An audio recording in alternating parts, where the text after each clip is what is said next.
All right, it's 10:30, so this is a new thing for us. I'm going to let Jamie start us off here real fast. Before he does, I just wanted to welcome everybody to Simplicity. And as you can see, if you're on Zoom or following us on Facebook, we have DK Hammonds, is my good friend who is from a fellow student at Phillips Theological Seminary. He's also sits on the student senate with me, and we have gotten to know each other and love each other over the last I don't know how many semesters, but we're still in there together. So my brother, thank you so much for joining us this morning. We can't wait to hear from you and hear what you have to share with us today. So everybody, if you're not on Zoom specifically, I don't know who can monitor Facebook, but if there are questions that you would have at the end of the service, DK has been kind enough to stay around for a few minutes and answer any questions that we might have. And so if you want to stay afterwards, we could, those of you who are on Zoom, you can just ask a question live. If you're on Facebook, if you want to maybe type in a question to DK, that would be great. Jamie or Jay, if you guys could help me with that. Someone maybe follow along on Facebook because I don't have that open. All right, so I love you all so much. Thank you for being here this morning, and I'm going to send it over to Jamie.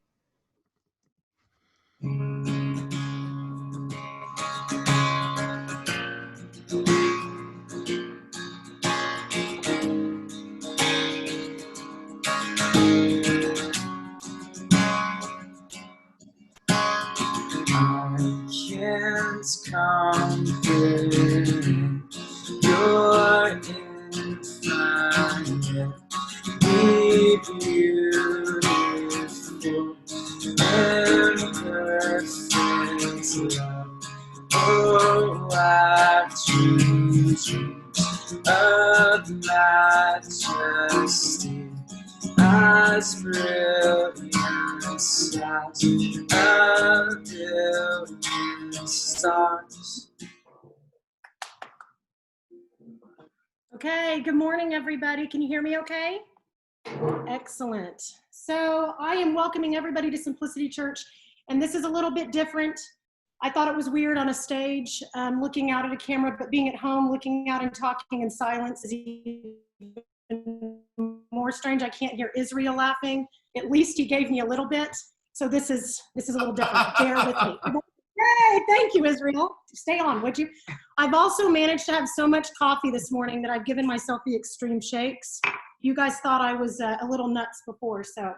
This could go off the rails fast. I know, stay on, Israel. Then it's like a talk show and you're my sidekick. Okay. Okay, so we have some announcements. We are looking at, first of all, I want to say, I am so impressed and amazed at the life of John Lewis. And what an impressive person. I am thrilled to be able to look back and learn about his life. And that allows me to go into what we've been discussing in terms of our book brigade and our initiatives.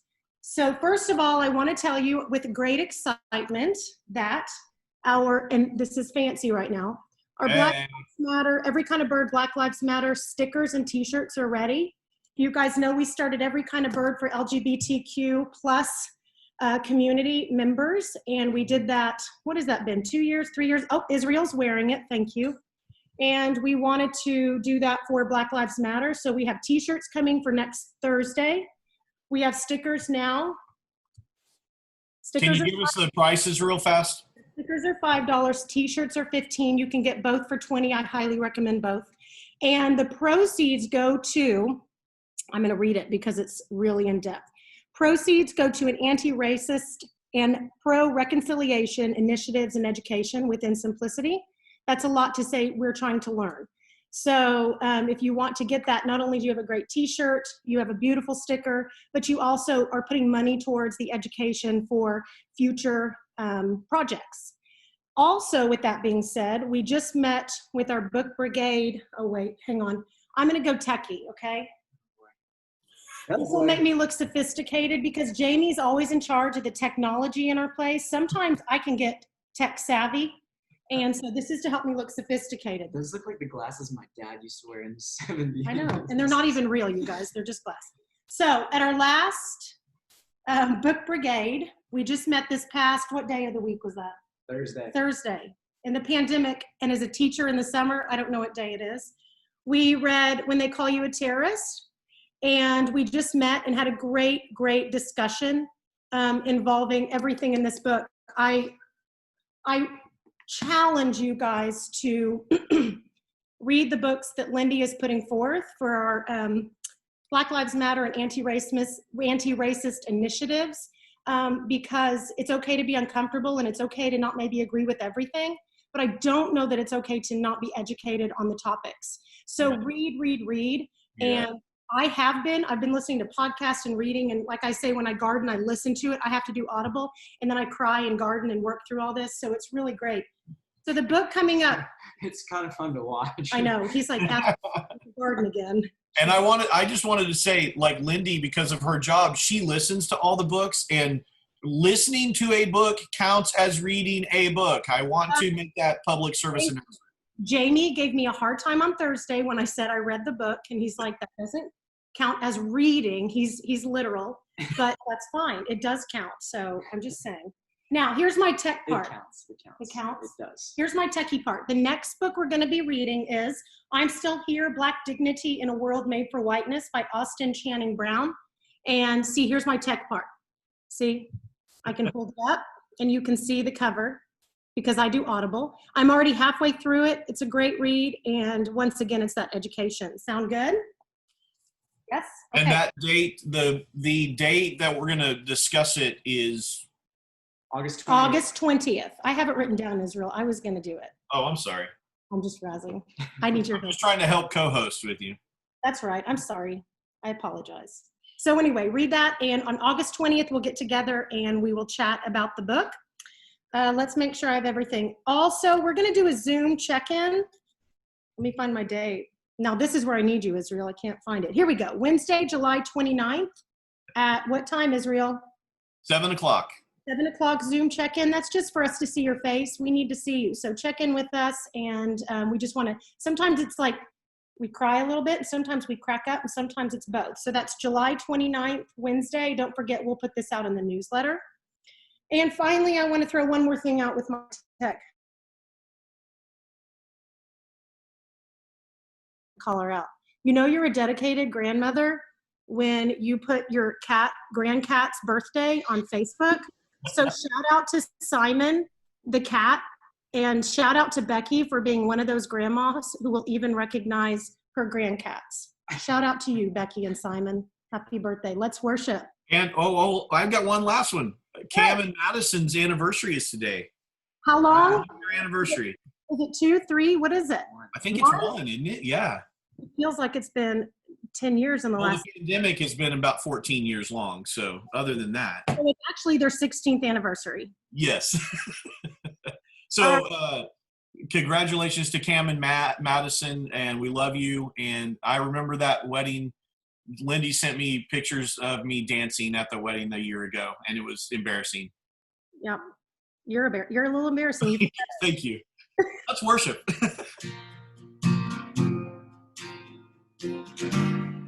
Nothing can separate, even if we run away. Your love never fails.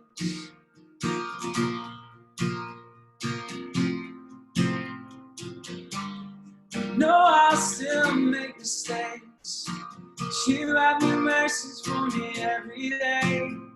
Your love never fails.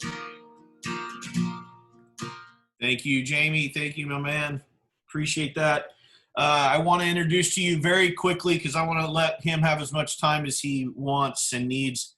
But like I said earlier, DK Hammonds, who is a fellow student with me in the Masters of Divinity program at Phillips Theological Seminary in Tulsa, is also sitting on this the Student Senate that I'm also a part of, and we've gotten to know each other quite well and spent a lot of time together. I love him as a friend, as a brother, as a fellow peer. He's a good man. He lives down in DeSoto, Texas. He is the he is the campus pastor at Disciple Central Community Church.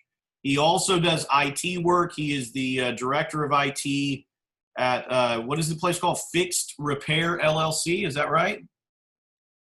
Actually, it's Arlington Orthopedic Associates, but Oh, well, we'll take either one. I don't know what's going on, man. You got so much stuff here. I've got his bio, and it's like, man, this guy's like done it all. So, but basically, DK, I just wanted to, as a almost all white congregation, as you know, we've talked. I've wanted to, and we've wanted to, as a church, a part of the Disciples of Christ denomination, which is their number one goal is to become a pro-reconciling, anti-racist denomination in this country. We believe wholeheartedly in that initiative. And so that's why we're reading a lot of books and listening and trying to educate ourselves. But a lot of times the best thing that we can do as white people in America, especially white Christians, is just be quiet and listen and read and learn. And so we've asked several people of color to share over the next 4 or 5 weeks, 4 or 5 months at our church during My Stories to share their story and just encourage us and help us and teach us. And that's why we're here, and that's why you're here, among many other things. So I love you, and I thank you so much for being here, my brother. So take it away and have fun.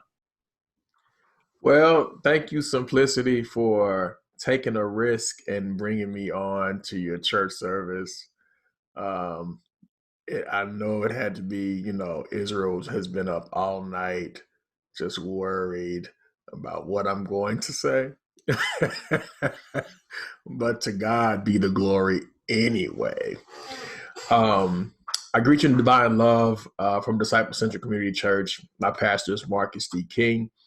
I want to honor Israel, the board, and I think his lovely fiance who's on here, honor her as well. Thank you guys for dealing with a little country kid from Arkansas and just having a chat. That's what I want to kind of deliver.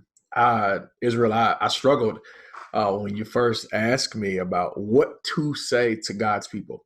I could easily come and exegete and be fancy, all the Phillips theological stuff that I've been trained to do. But I don't think that conversation is necessary. Portions of it is, but I don't think that it is in this context. What is necessary in this context is having a heart-to-heart, having a conversation to understand better and to be deliberate with our approach after we leave this conversation to do something to change that, right? We can't take a conversation like this and settle for mediocrity. We must take conversations like this and make modifications and changes that make our lives better and our neighbors' lives better. God told us to love our neighbors as we love ourselves. So we should be striving to do that. All right, so here it is. I am DK Hammonds. I am the husband of one, father of 4. Yes, I worked in all facets of IT industry, but I have a passion for preaching God's word and educating God's people.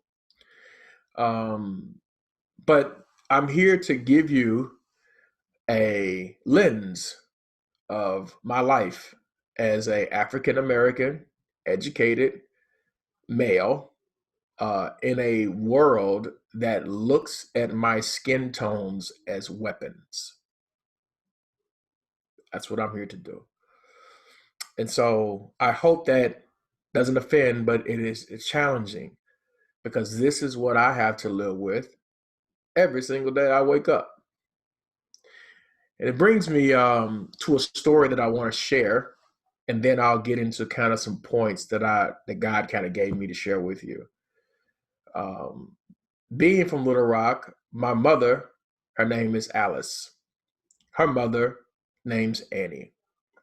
Annie was the first generation, my grandmother, of actual free people. She's first generation. She's first generation in Jim Crow South, which means she wasn't really free for about 40 years after the Emancipation Proclamation. So my mother, Alice, was actually her generation, the first free generation that I've ever seen, experienced, or even heard. And even then, my mother wasn't necessarily free because she was an African American female who led desegregation committees to change and challenge schools to bring in African Americans to their schools who didn't meet the quota. So actually, you get to me, and I am ultimately free, outside of the two generations prior to me. So keep that in context, right?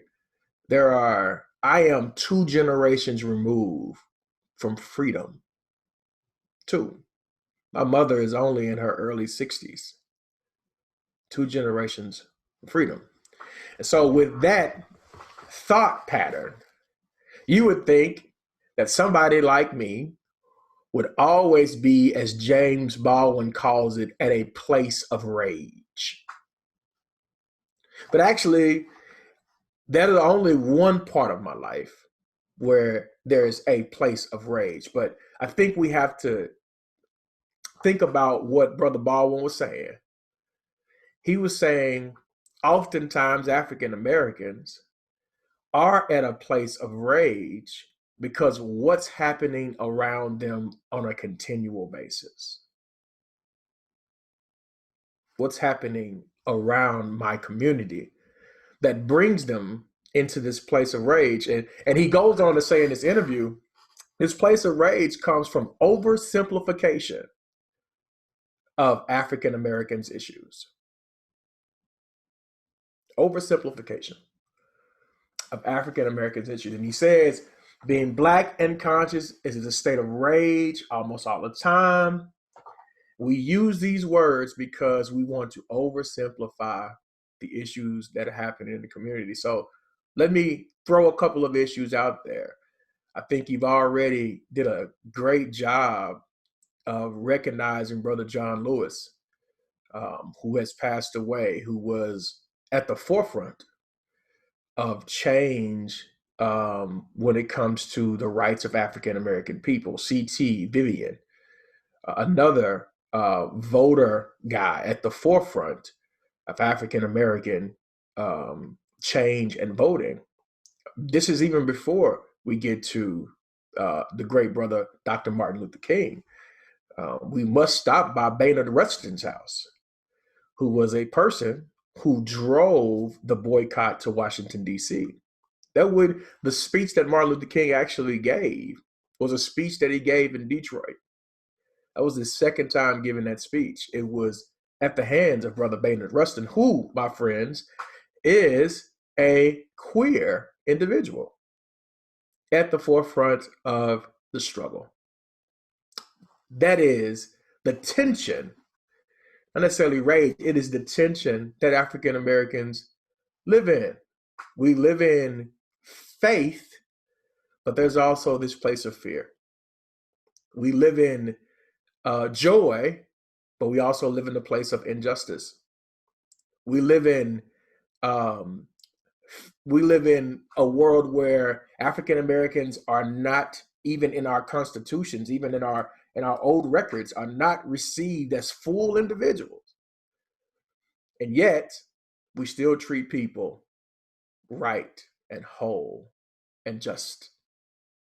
Powerful to think about that all of these things are happening around us that would and should give us the right to be at rage. And yet, we're still loving, we're still kind, we're still being the hands and feet of Jesus, even on earth. Brings us to a powerful passage in Micah chapter 6. Micah chapter 6, 6 through 8, talks about what God requires. What God requires. Now, if I had a little time to set this text up, I would set it up like this. And please give me some latitude to kind of just give it to you straight. Micah is dealing with individuals who thought that God was into prosperity and extravagance. That's what he thought. And he says to the children of Israel, before you bring your rituals, your traditions, we may want to reconstruct and deconstruct these things because God is requiring something different of us. Powerful thought to think of. What is he requiring? And this is what keeps African American people from being at rage all the time. He's requiring in verse 8, he says, and I'll read from the New Revised Standard Version, he has told you, O mortal, what is good.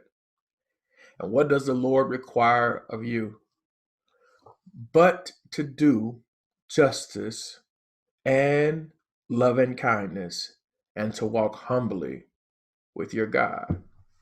Now, I know y'all have heard that passage before, but let's think about this one key phrase and we don't reread over or misread over it. It says, but to do, conjunction, and then action. But to do. What should we be doing? If my African American brothers and sisters are at a place of rage, what can I do to create a community, a culture, an environment that they can experience peace like I have at Simplicity this morning? What can we do? Well, you can do what the prophet says. Micah says, evaluate your previous actions. That's in Micah chapter 3. He tells them about evaluating your previous action. What once worked in the past does not work in the present. Chokeholds may have worked in the past. They do not work in the present. Voter rights suppression worked in the past. They don't work in the present. Not having inclusive places of worship worked in the past, but doesn't work in the present. So we have to evaluate our previous actions. It is those past experience of two generations of people who were not free, of one generation who had to walk to school and another generation who only had a 6th grade education. It is that I have to evaluate and say, how can I make this better? How can I do justice when there is injustice around me? Next thing, do change current pathways to justice, love, humility, so that all walks of life may be received. Because, as you can see, even in Tulsa, even in Oklahoma, there are people who don't view you nor your pathway justly. As a matter of fact, they would rather you have an unforeseen pandemic disease than for you to be seen as an individual. Something to think about, right? And it's almost as if those who were not Black get a chance to experience what it is to feel Black. Where there have been people around you who, like in Alabama, who give people random diseases just so they can use them as testing mechanisms. Something to consider. Next thing is, if we're going to do like Micah tells us and challenges us to do, then we must do it through humility and not mediocrity. We can no longer settle for simply the status quo, for just having a conversation and then the conversation stops. Let me tell y'all something. If I may be honest, I've had multiple conversations. I've led multiple conversations. And those conversations are great and flowery and nice and uplifting. And I leave feeling good. But the next day when I wake up, I'm still Black and the conversation has stopped. You see, it is not enough to just do conversation when we have been called to walk fearlessly with humility and not strive for mediocrity. Think about that for a second.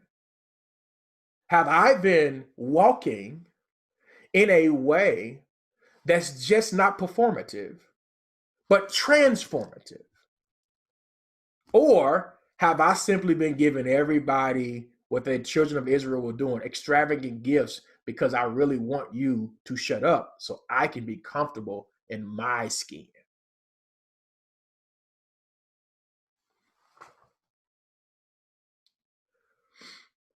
The last thing to consider in Micah chapter 6, 6-8. Do it because it's right.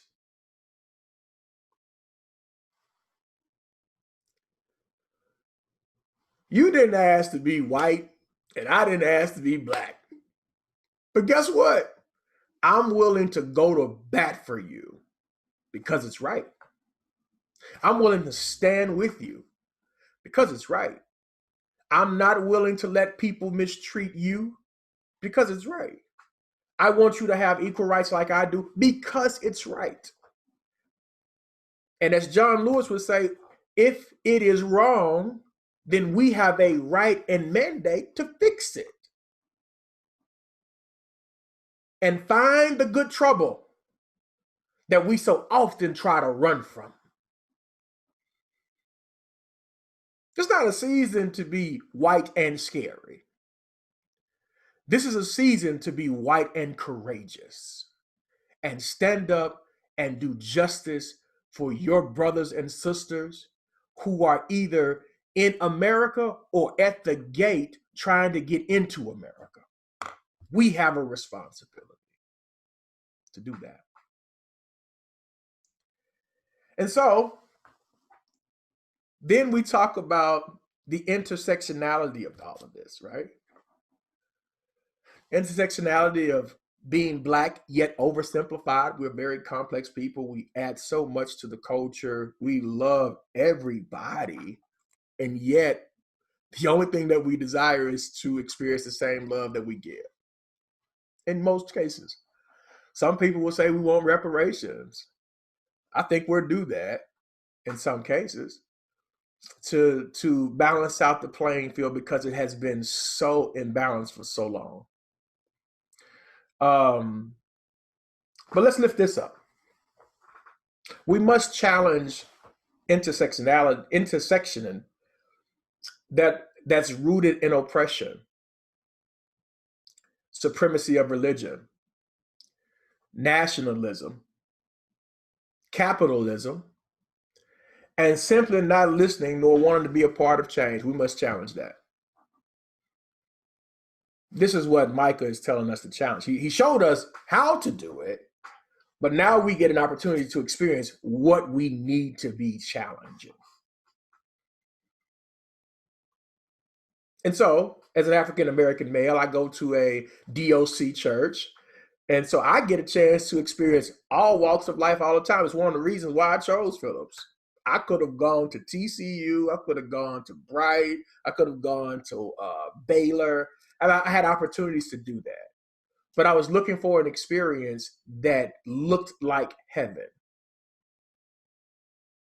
And that was one of the few places that had the Spirit of God, but it also exemplified the very people of God I am called to lead and serve.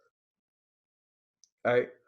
And so that's what we we need to be doing. But when it comes to challenging oppression in churches, consider this.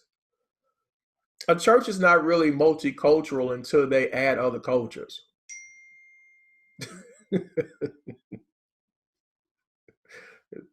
They're not. My black church is not multicultural until we add white folks to it. And your white church is not multicultural until you add black folks to it. Or until there's a place to receive these people in it. Right? You can't make folks come to your church, but you can create an environment that they're welcome and loved in that church setting. And so think about this as well. When I look at churches that say they are in this area, I think of, okay, who's on your leadership team that looks like me? And if not, then are you really being deliberate in receiving people that look like me? Or do you just want the parts of what we do in worship really well in your church, which becomes performative? And we have to move from the performative to the transformative. And so, with being in some of these traditional environments as an African American male, in most cases, because I speak with great passion, I am viewed as a person with great ignorance, which is telling. I am viewed as a person that needs to be silenced because I'm talking with so much passion and love.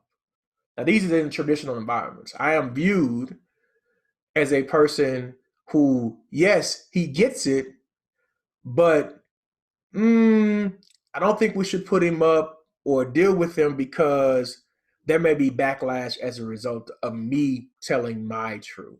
And so I appreciate Simplicity for giving me space to tell the truth I live every single day. How do we define intersectionality?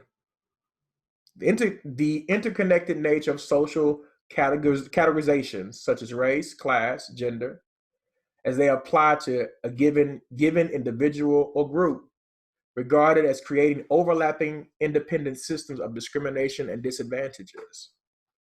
This is what exists. Do you know there is a certain, I'm not going to say names, that's not the right place to do it. There are certain traditional faiths that would not allow me to plant a church because I got divorced. That sounds funny to me. Or because I believe that women had a equal voice in the church setting.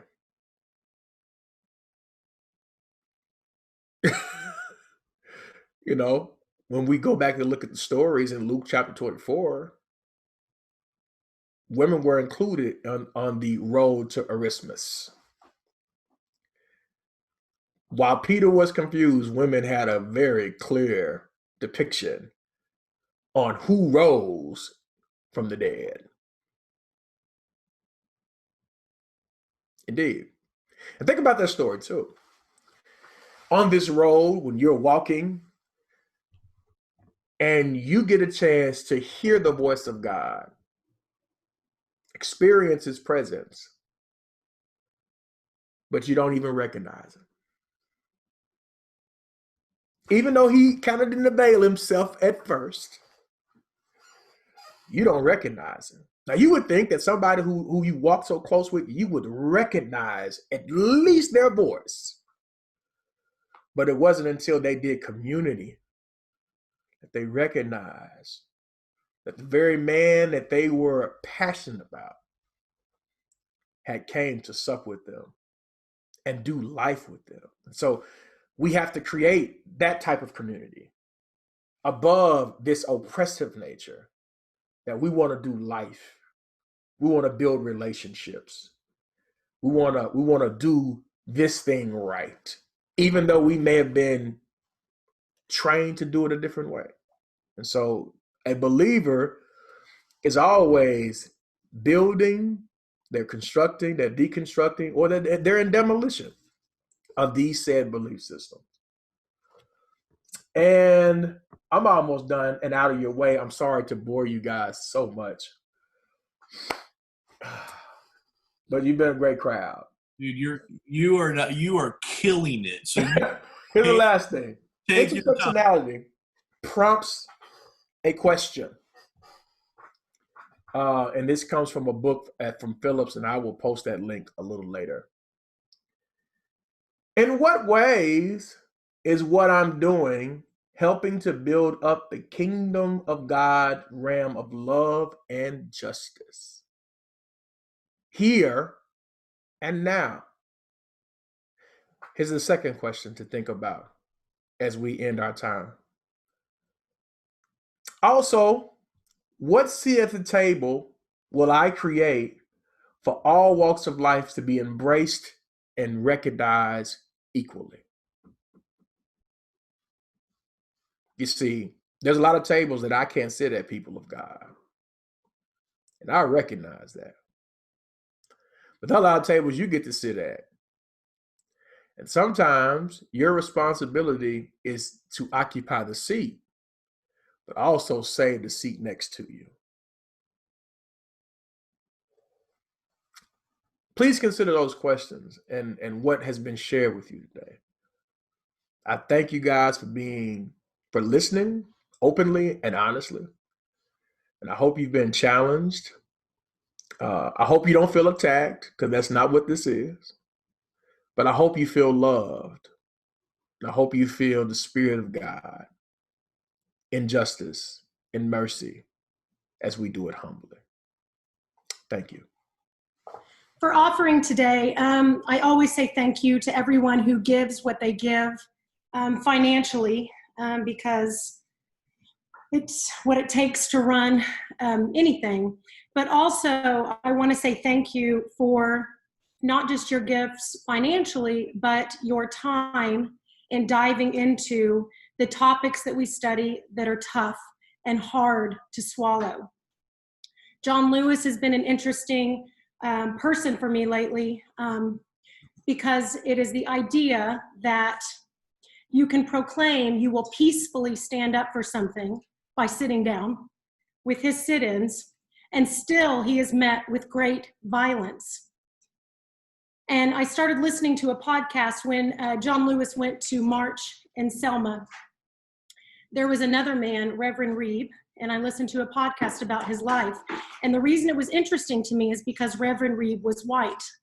And I thought to myself, what does it take for a white man of that time to stand up and so adamantly fight with Black and brown people when it was easier to be anti-racist as a white person at the time?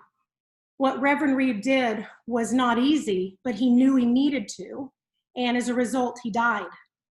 And I thought to myself, that was when racism was obvious and up in your face. People just wanted to vote. They wanted to have their own property. They wanted to be seen as equal. They wanted to sit at the same counters. But today we fight against anti-racist movements or anti-racist acts that aren't as obvious. So it's easy to dismiss it and say it's not real and say that people overreact. But I disagree. And I think this is a time that we can be like Reverend Reeb, where we stand up and say, and stand beside and say, we are here with you and for you. And that is what, as Simplicity Church people, we can offer. We can offer ourselves, and we can learn and educate ourselves so that we can properly do that. And that's not easy. And so I thank you all. One, for financial giving, one, for your time, and two, for the ideas that you will educate yourself and help to understand what it's like to be in a group that's marginalized and not seen as equal. Thank you.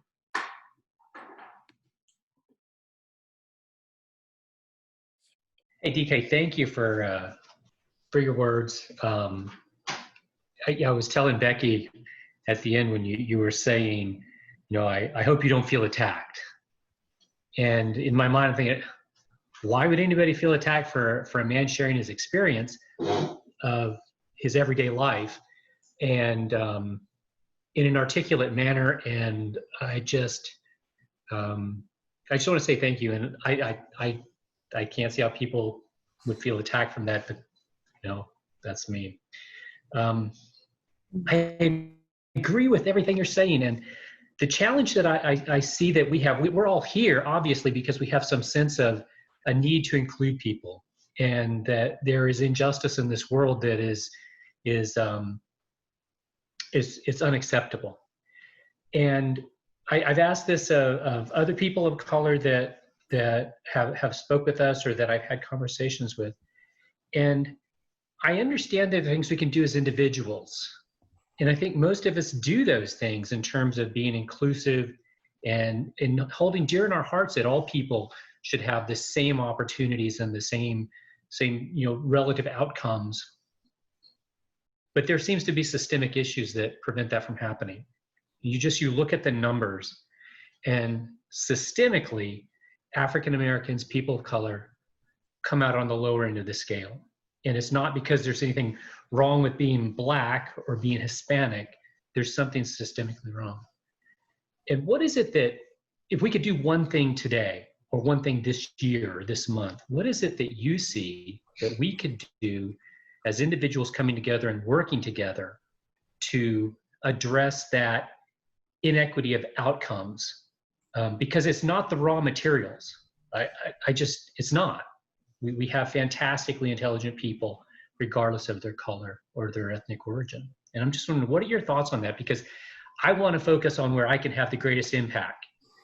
And I think we all do. And it's just that's my question, is what can we do as a community and as individuals to address those systemic issues that cause disparity in outcomes? What a powerful question. And thank you for asking it, because it does warrant some sit with and some discussion. It's easy for me to tell you, do what you can and walk away from this question. But there are things that you can do. Number one, vote your conscience. That's the first thing you can do. Vote your conscience. If you feel like systemically there is disparity amongst people and it's not equality amongst people, and there are certain candidates that operate differently than what I just stated, then we should vote the people that resemble who we are and what we stand for. That would be the easiest thing to do. And then you should pack your car up with everybody on your block and make sure they have the same mindset as you and get them to the polls to do the same exact thing. That is bare minimum, right? Bare minimum. Then the other piece comes in. What is God prompting your heart to do? Is he challenging you to stand up for children and youth who experience this same systemic issue?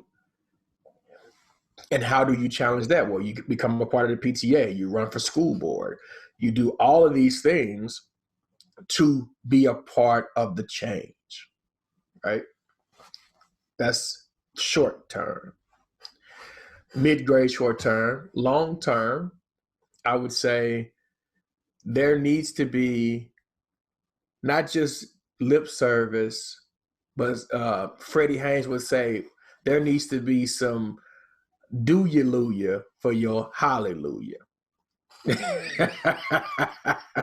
We need to be doing some do-you-luya for your hallelujah.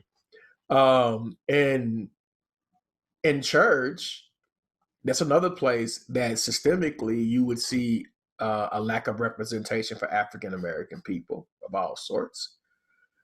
That's a place you could start. How can I right now be inclusive enough that my whatever color friend would want to come to worship with me?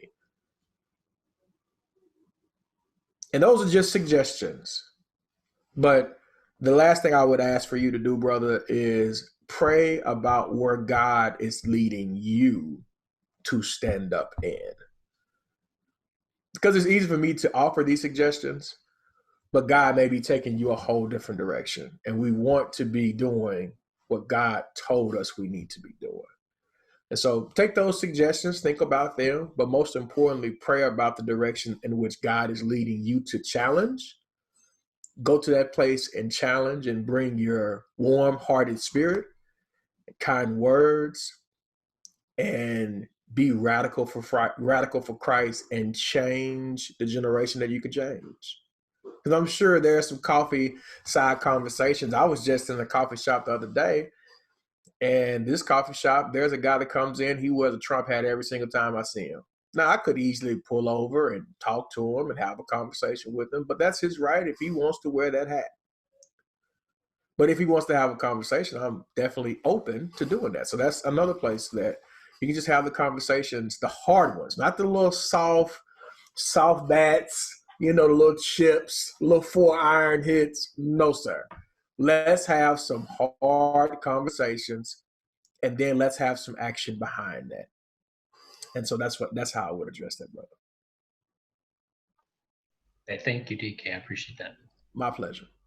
Awesome. I love the thing that you said about when you talked about there's a lot of seats at tables that you don't get and other people of color don't get.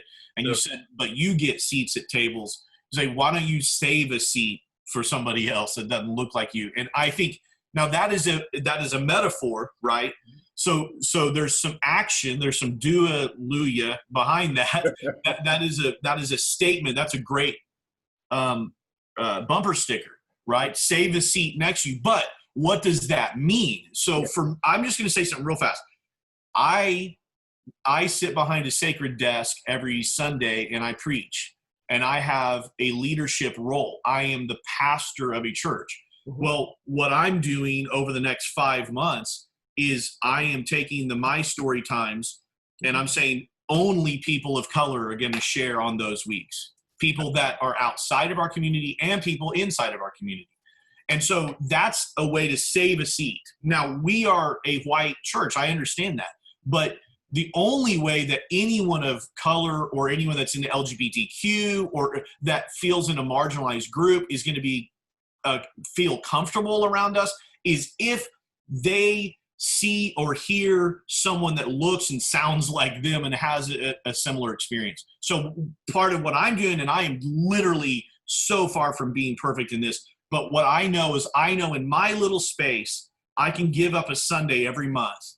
Mm-hmm.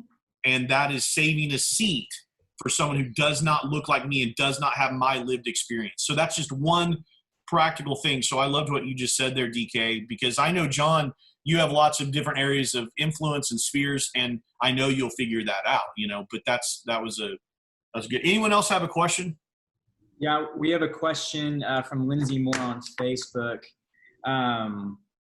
Reverend Terrell McTire stated in his webinar this past week that he felt on many occasions microaggressions when people, when going to speak at a church, mostly of white people. Is this something you've also experienced when speaking? How can a church do better with this? There's no landmines in that question, by the way. There is no landmines.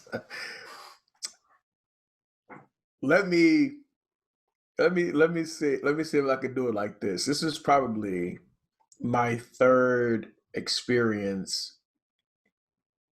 I wouldn't say third experience because I'm always there. This is probably my second or third time speaking in front of a white audience in my 20 years of preaching. So in this case, there was zero microaggression. I felt at home. I knew the songs. I love the T-shirts. It may be part of it because I'm so cool with Israel. He and I talk, so it's like, I'm just going to a friend's church. It's cool. So that's not my experience. I experienced microaggression in Black church. So that's my experience. in most cases, my white counterparts, they are going to go above and beyond because they don't want to be perceived as that church or those people. And I get it. And I know that's tough, and I know that's hard. But there's microaggression everywhere. How it's handled, how you curtail it is important. And I think for me, I can't say that that's my experience at this current moment. But who's to say that won't happen? I haven't experienced microaggression in seminary when I go to a predominantly white seminary. But I do have friends who pastor churches that are multicultural that have experienced that. And I have heard that. And so how they deal with that is, for them, they have to look at it kind of twofold, because the first fold is they don't want to lose their jobs. If they say or do something that comes across as an aggressive tone, the other party could easily say they felt attacked, and then it just goes downhill from there for somebody who's Black, right? And so they have to, kind of, I don't know if y'all, I'm sure y'all have, they have to code switch fairly fast so that they can preserve health for themselves and peace on earth and goodwill toward men. They have to do that. And sometimes code switching for us is a lifesaver.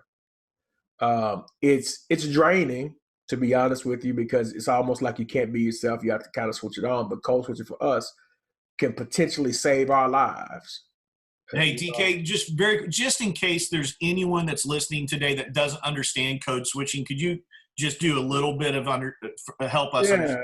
So, okay, I speak Ebonics fluently. That is speaking the African American dialect for all of those to experience and see. Notice how I just code switched. Well, I spoke a term and defined it extremely eloquently so those of you can understand. That, my friends, is code switching in short. And we, African American people, sometimes have to do so much of that we lose ourselves in translation. And people will fall in love with the code switcher, but not even the individual that's right in front of them. Wow. That's powerful. It sounds like there's more larger aggression in the sense that if you've only been in front of predominantly white churches a couple of times, sounds like that you're shut out from that table, from that experience.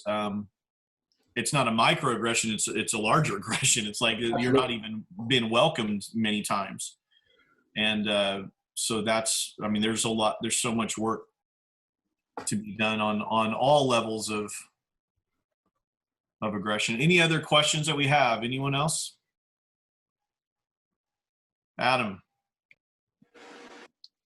Thanks again, DK. I really appreciate your time today. I've mentioned this to Israel before, but in speaking about saving a place and being open and being, welcoming, even, at Simplicity, I attended a much larger church previously, and one of my coworkers was Black, and I asked them to attend church with me, and they said no, because I don't want to be the token Black person at your church. And I'm like, what are you talking about? To which I showed up at church that morning and realized they would have been the token Black person at church.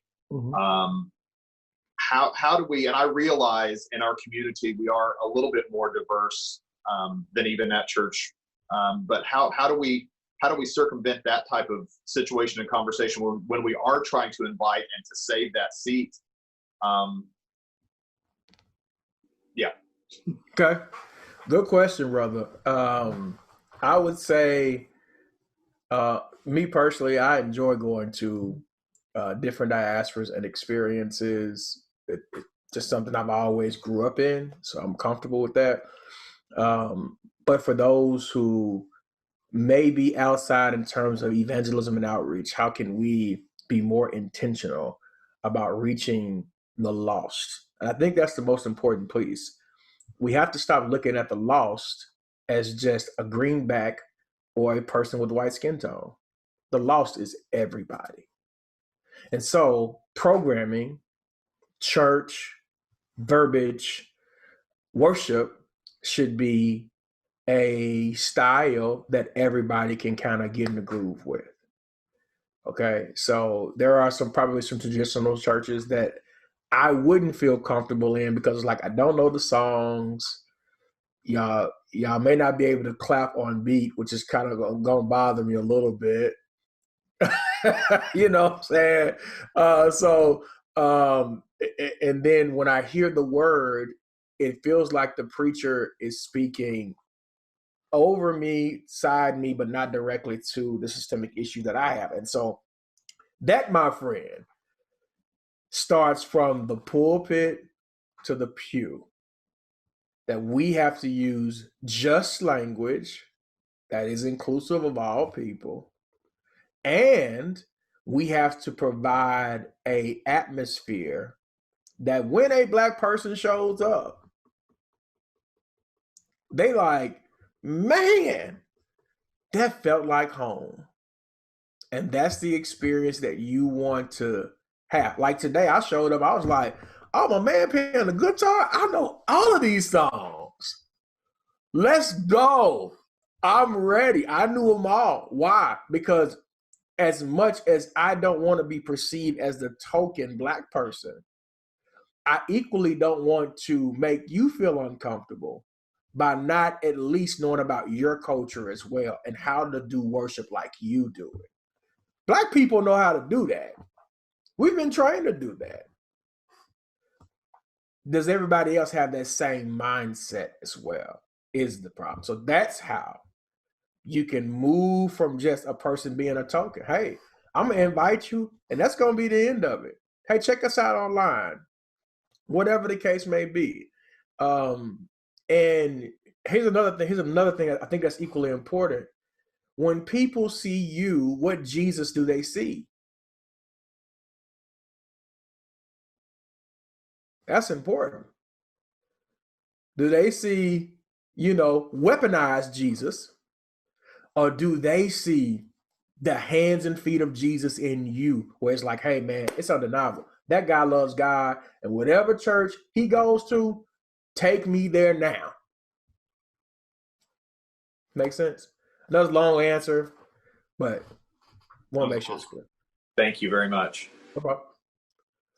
That was good, man. That's a tweet. I will cite you, DK. Any other questions? Anything coming on Facebook or anybody here on Zoom? Anyone else? Melissa? Yes. Can I switch that around and say, what if we want to come and visit an all-Black church and come and experience and worship and have community that way? How is that accepted and how is that seen? Because we want to be inclusive in that way as well and experience all types of worship. I mean, I do. And I know that a lot of people that go to Simplicity want that too. So how do we go about doing that, but still honor and respect the community that we're walking into? Yeah, great question. Let me tell you, Melissa, you will rarely find problems going into a Black church. Yeah. A Black restaurant, you're not gonna have them kind of issues, right? Because they're going to automatically roll out the red carpet. It's a Southern thing. Yep. We see somebody who doesn't look like us. Hey, we're going to go above and beyond. We want to make sure that you're comfortable, that you're good. If you need water, coffee, we're going to go do that. That's just our nature, who we are. So if you were to say, how can we do that? Number one, you're doing it today. That's first. And then Pastor Israel and the board has a decision to say, okay, what other pastors locally can we partner with and do life with? There are various pastors in Oklahoma who would love to do life. So here's an example of that. We do it in Dallas. They switch pulpits. And so Israel will go to that black church and preach, and that black pastor will come to your church and preach, and they would do it that way to kind of share how that experience would be. And then guess what? We'll take that praise team over here, this praise team over here, and then this swap happens, and all of a sudden you start seeing this kingdom thing happening in real life. So that's how it would be. Because if you were to come to my church right now, they would love on you, because that's what we are taught at our church. No matter what race or culture you are, when you are a visitor, that we want to make sure that you feel at home. When you're a visitor, that's what we want to make sure. And if you have that experience, then you'll be willing to, even if you didn't come back, you would be willing to share with someone else the experience that you had that was good, and they would come visit based upon your word. So that would be some of the things that I would try. I think Pastor Israel's kind of headed down that direction already. He's not gonna find problems with African American pastors wanting to partner with white churches. He ain't gonna have that problem. And if he does, he'll let me know, and I'll make sure we'll make that happen. Thank you, and I appreciate everything that you've said today. Really, we've enjoyed having you here, and you're always welcome. That's just how we are. Thank you so much, Melissa. I appreciate it. Excellent. Jocelyn has a question. Pause here. Jocelyn, Jocelyn has a question. Go for it. Yes. Hey, good morning, sir. How are you? I'm well. How are you? I'm doing well. I really appreciated all the comments that you offered today. You actually helped me put some words to a couple of thoughts that I had on my own. So I appreciate that. One thing that because I've had this conversation multiple times, at my job and such like that, and even with my family, because I'm in a biracial, my wife, I'm in a biracial, relationship, and her half of the family and my half, I'll say our whole family, we're kind of struggling on how we have these conversations. But one thing that and it's something that I talk to them about, and like I said, I appreciate your comments, but I feel that we have to be cautious, even in our verbiage as African Americans, having these conversations, because, even the question that you just answered, right? And I preface this with, like, I'm Pentecostal holiness from South Carolina. I love it. I'm all about it. I understand and hear what you're laying down, but I would offer as well to be cautious, because not all black churches are welcoming. You know what I'm saying? Because they don't know how to receive a white person walking in, especially right now, because we do have racial tensions and stuff like that. So I don't want you guys to be delusional, because I think this is a phenomenal time to do it, and it is a good time to worship with other denominations and races and stuff like that. But some black people, reverse racism is a thing, right? And some black people don't know how to express what they're feeling right now. They don't know how to take your willingness to be educated and wanting to be educated. They don't know how to take that without necessarily being on guard. So I guess my question to you, sir, without like preaching at you, is how are you communicating in our own community how to have these conversations? Because I've heard some black people and they're not having this conversation well. And I do think it's our responsibility as African Americans not to make people who are not racist feel like they are racist, to not make people who are not who don't even know they have some privilege, even though inherently they do, because other people assign that privilege to them, Sure. But don't think that they're bad people. Woo! 3-point Sorry. shot. Yeah, I'm pretty passionate about that. I'm trying to make my sisters feel good about that. My soldiers, my 17-year-old people running around. I'm like, you're okay. You're not racist. First of all, thank you, my good sister, for being courageous enough to just ask a question. I appreciate that. But ask a challenging question at that. Because I'm going to say it like it is and let everything fall what it may. There are some black churches that are trash. Just going to throw it out there. 100. They're not, You know, if you go back, if you play the tape, you hear me say, you know, there's not a perfect church. Yeah, there's not, but there are some that are that are, you know, sacrilegious. They're not inclusive. They could care less about your body unless it's performing an activity for them. Those churches exist. I will not sit on this Zoom and tell you that they don't. They do. And please run from them. Please scatter.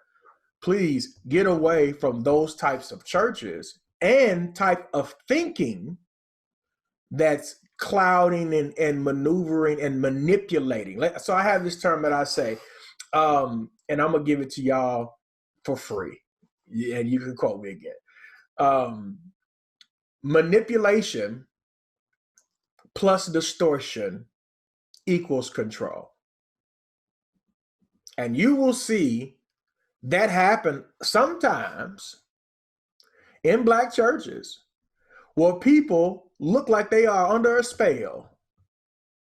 They can't think for themselves. They need the man of God, the woman of God. And I said that with a D, so you could use that too. They need the man and woman of God to speak over their life and do all this kind of, mumbo jumbo. And that's trash. That's not even kingdom. That's not even Bible. None of that makes sense to me. And I do agree with you that as passionate as I am, our language has to be a line that is inclusive and those who are coming into the knowledge of, and giving them equal space to construct, to deconstruct, to perform demolition on said belief system. You got it? And so that's something that, as far as like me, so let me give you an example. I go into spaces where women can't preach in pulpits. So my act of rebellion is I don't sit in them. I'm going to sit on the floor where they at. Because if there's ever a women's church that started, I'm going to go and pastor and lead at that church. I don't want to be at your church with this foolishness. Or if there are LGBTQIA people that are mistreated in a church setting and I see it, I speak to it. And I don't speak as, a parishioner. I'm going right to leadership and say, hey, this is a problem that we need to address right now because it's going to bite you in the behind if you don't address it now. Okay. So these are conversations and language that I'm using currently in said spaces because I do have that said influence. And so no, Sister McNair, you and your wife, we love y'all. And we want to make sure that we provide a space that even for your family to coexist in, to be nurtured in, to be loved in, to grow past, to live through. We want to provide that space as well. That's what I want to see. I want to see heaven on earth. And heaven on earth doesn't look like it's excluding people. It looks like we'll all become one kindred, and we do have to do a lot of work to get there. So I'm not going to put on airs like I go to a perfect church. If there's a perfect church, please tell me so I don't go to that church. I will find me another church that has some imperfections, little dust around the edges, little rigid, little raggedy. That's the church I want to look, tattoos everywhere. I want to be at that church. That church speaks to me.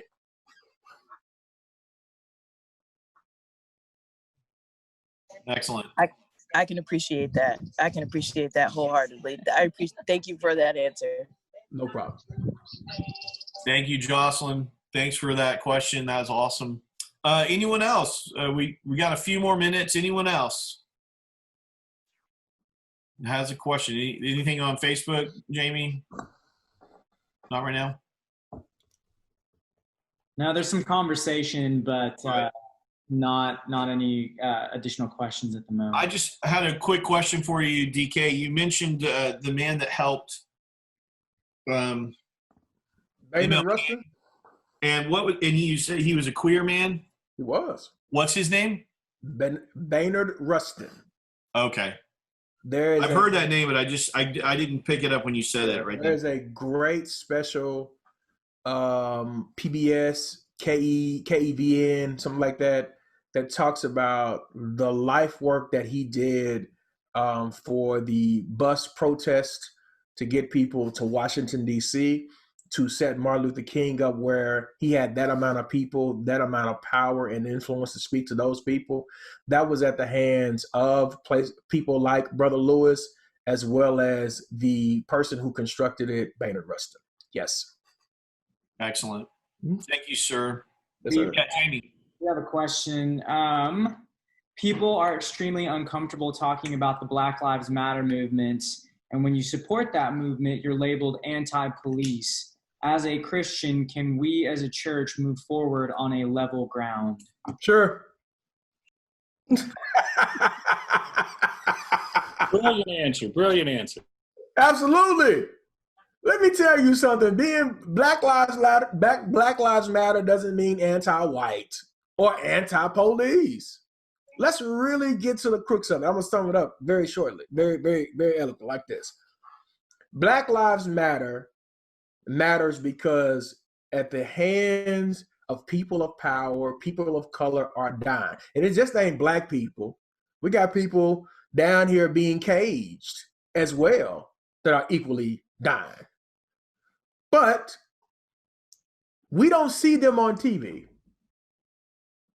What we see on TV is the fact that an African-American man can be brutally executed at the hands of people of power with no problem.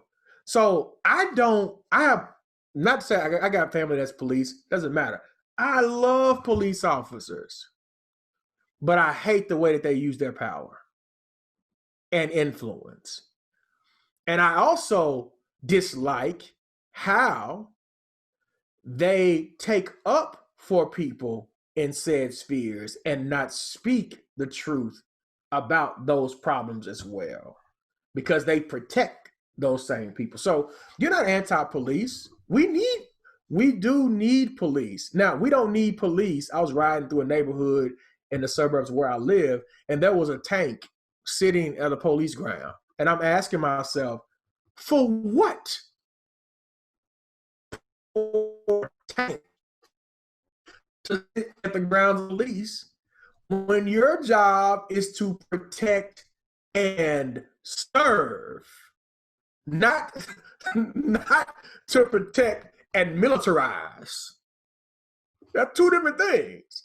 And so you're not saying that. And so I would challenge my my good brothers and sisters, my advocates, my people of the other ethnicity, that you can still love your guns and hate anti-racism. You can still do all those things. You can operate in duality. You can.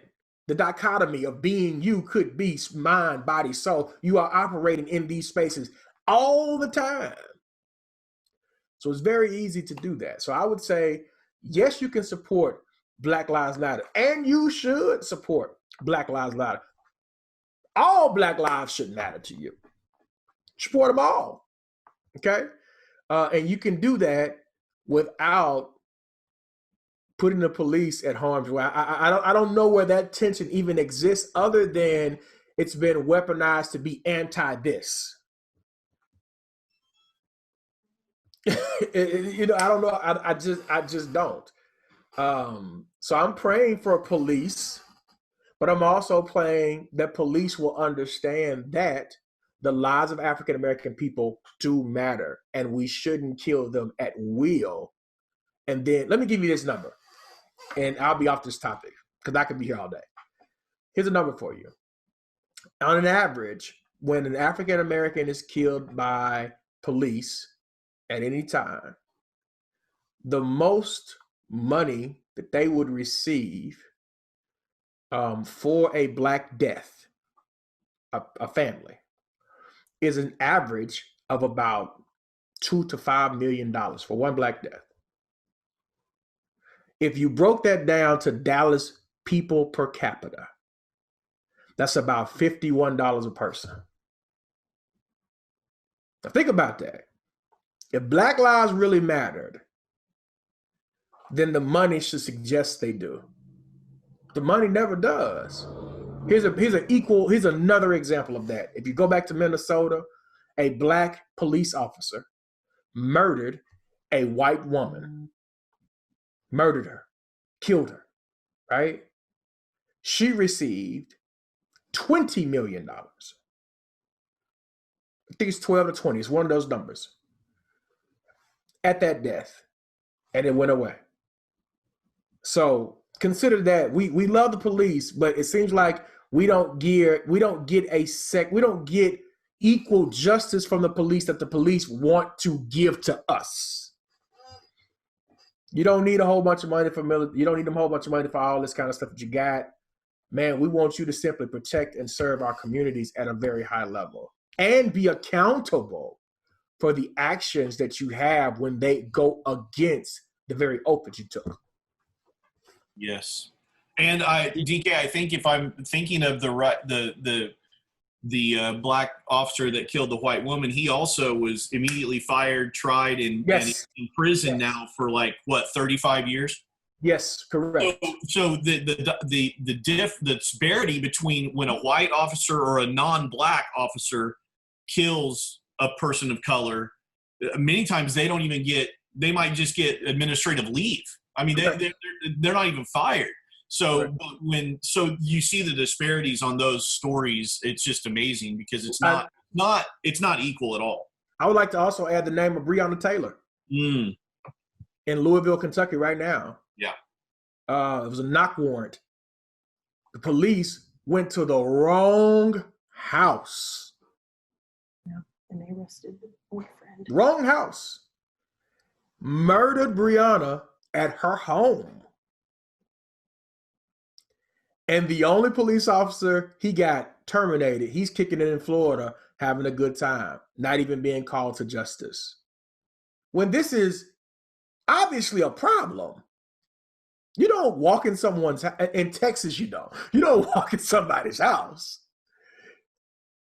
and then kill them and not expect something to happen. You don't do that. And so this happened right now, as of late, and we're still saying the names of Breonna Taylor and Black women who are equally being treated worse than Black men. Amen, brother. Gosh, holy cow. Lindsay asked me to say thank you for answering her question. She was the one who asked the Black Lives Matter and the police, and she said, Love it.